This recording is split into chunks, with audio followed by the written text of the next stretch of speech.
Magsasagawa ng agarang investigasyon sa Senate Committee on Foreign Relations Chair, Senator Amy Marcos, kaugnay sa pag-aresto kay dating Pangulong Rodrigo Duterte. Ang detalye mula kay Naphtali Bendol.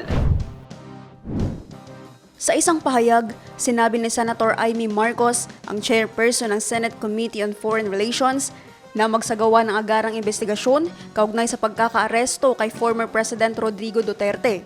Isang usapin na nagresulta aniya sa pagkakawatak-watak ng bansa.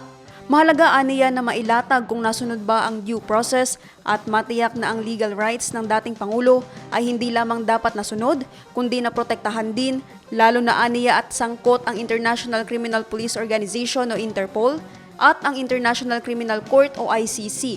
Upang bigyang linaw ito, inimbitahan ng senador ang mga key officials at agencies, kabilang ng mga opisyal mula sa PNP, OTS-DOTR, DOJ, DFA, NSC, CAAP at iba pang resource persons at witnesses. Dapat aniya natugunan ng Senado ang mga critical concerns upang isakatuparan ang jurisdiksyon ng bansa at linawin ng mga polisiya ng mga law enforcement agencies at ang pakikipag-ugnayan ng mga ito sa international tribunals.